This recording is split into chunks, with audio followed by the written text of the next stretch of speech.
Bonjour. Dans ce module, nous allons analyser les facteurs qui influencent l'évolution de la résistance. Dans le module précédent, nous avons vu que la résistance aux insecticides est la diminution de la sensibilité d'une population de ravageurs à un insecticide qui était auparavant efficace pour lutter contre ce nuisible. La résistance aux insecticides évolue généralement par sélection naturelle, suite à l'exposition excessive d'une même population à des insecticides présentant le même mode d'action. Les individus résistants survivent et transfèrent leurs gènes à leur progéniture. L'utilisation excessive du même mode d'action insecticide conduit à une forte sélection qui favorise l'augmentation de la fréquence des individus résistants dans une population. Il est à noter que le développement de la résistance peut être plus rapide pour certains produits que pour d'autres.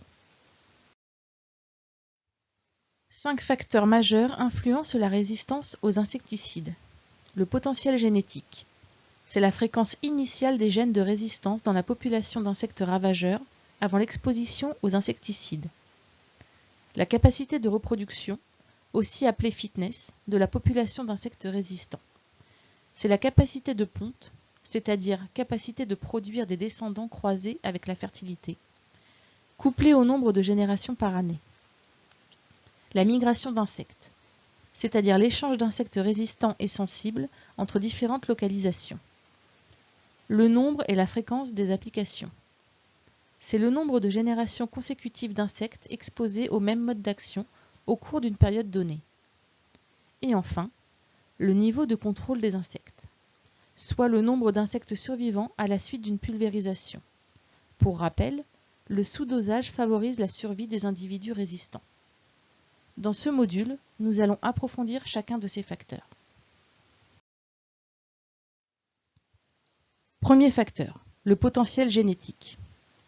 La fréquence initiale des gènes de résistance du ravageur, lorsque l'exposition aux insecticides commence, dépend de la pression de sélection précédente, de l'historique de l'exposition aux insecticides, de la composition génétique de l'espèce. Comparons deux populations qui n'ont pas la même composition. La population du haut a une faible fréquence d'individus résistants. La population du bas a une fréquence plus élevée d'individus résistants. Ces deux populations vont être exposées aux mêmes applications d'insecticides. Après pulvérisation, dans les deux populations, la plupart des individus sensibles meurent et tous les résistants survivent. Ces insectes résistants peuvent se reproduire. La différence des deux populations est que, dans la population du bas, une plus grande proportion d'insectes résistants ont survécu et donc se reproduisent. Des traitements supplémentaires avec le même mode d'action insecticide augmenteront encore la proportion d'individus résistants dans les deux populations, mais beaucoup plus rapidement dans la population du bas. Ainsi, plus la fréquence initiale des gènes de résistance est élevée dans une population, plus le développement de la résistance est rapide. Deuxième facteur que nous avons listé, la capacité de reproduction. La capacité de reproduction est la combinaison de la fécondité et de la durée d'une génération. La fécondité est le nombre d'insectes produits à la génération suivante. La durée d'une génération est le temps nécessaire pour produire la génération suivante. Un potentiel biotique élevé permet un renouvellement rapide d'une population à partir de quelques insectes résistants ayant survécu à un traitement insecticide. La température stimule la capacité reproductrice des insectes. Les températures élevées augmentent le nombre de générations par an et peuvent accélérer, de fait, le taux de résistance. Ainsi, les espèces ayant une capacité reproductrice élevée ont plus de risques que la résistance évolue rapidement. Par exemple, Tuta absoluta, la teigne des crucifères, Plutella xylostella et l'aleurote du tabac, Bemisia tabaci, sont des parasites ayant, dans certaines conditions, jusqu'à 10 voire 16 générations par an. Troisième facteur, la migration d'insectes. Si des insectes immigrants résistants s'accouplent avec des individus sensibles, cela augmentera probablement le niveau de résistance dans la prochaine génération. Dans le schéma, nous avons illustré l'immigration d'insectes résistants dans une population d'insectes sensibles. Le croisement entre des insectes sensibles et résistants augmentera probablement le niveau de résistance dans la génération suivante. Résultat, au fil des générations, le pourcentage d'insectes résistants dans la population augmente. Les niveaux de résistance dans les populations peuvent être augmentés par l'immigration d'insectes résistants. De ce fait, l'évolution de résistance dans la population initialement sensible peut accélérer.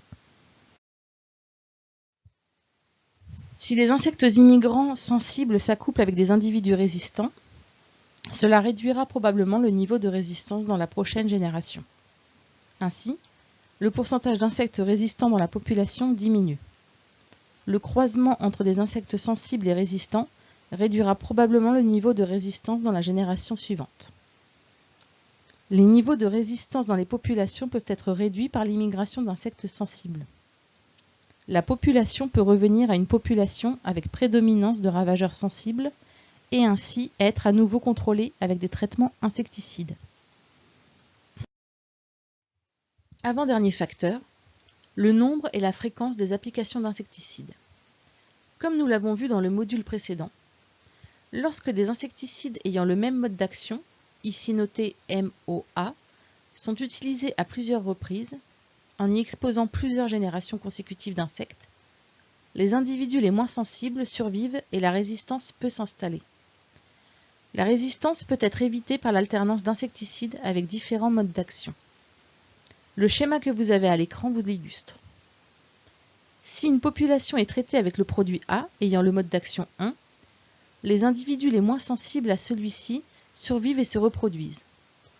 À la génération suivante, si vous appliquez le même produit A, la vitesse de développement de la résistance va s'accroître car vous sélectionnez les individus les moins sensibles. Si au contraire vous utilisez à la deuxième génération le produit B ayant un autre mode d'action, ces mêmes individus seront contrôlés par ce nouveau mode d'action et vous retarderez le développement de la résistance. Il est donc impératif d'alterner les modes d'action à chaque génération pour prévenir ou retarder le développement de la résistance. Dernier et cinquième facteur, le niveau de contrôle des insectes. Une application sous-dosée d'insecticides ne peut pas éliminer les insectes modérément résistants d'une population de ravageurs. Cela peut donc accélérer le développement de la résistance. Les individus d'une population transportent des gènes de résistance avant même que le produit ne soit déjà pulvérisé. Le sous-dosage tue les insectes sensibles, mais les plus résistants survivent. L'utilisation de la dose recommandée tue également les insectes sensibles et a un effet sur quelques insectes résistants. Il est donc primordial de toujours appliquer la dose recommandée sur les étiquettes qui contrôlera les insectes sensibles, certains insectes moyennement résistants et même une petite partie des insectes résistants.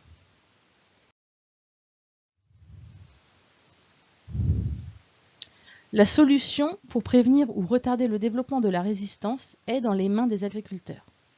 En effet, eux seuls peuvent contrôler certains de ces facteurs majeurs. C'est particulièrement vrai en ce qui concerne l'utilisation des insecticides.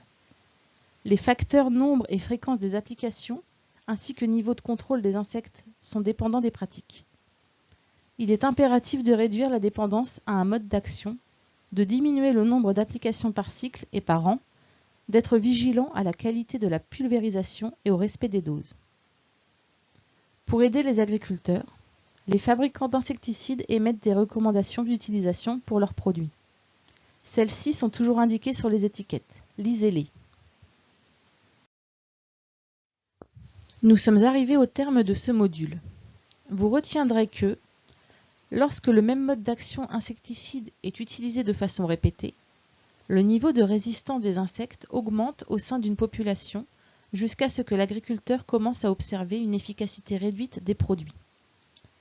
Lorsque les insectes résistants survivants se reproduisent avec d'autres insectes résistants, la valeur adaptative de ces individus peut augmenter et le niveau de résistance peut croître rapidement dans la population. La sensibilité initiale aux insecticides sera difficile à restaurer. 5 facteurs importants influencent la vitesse de développement de la résistance.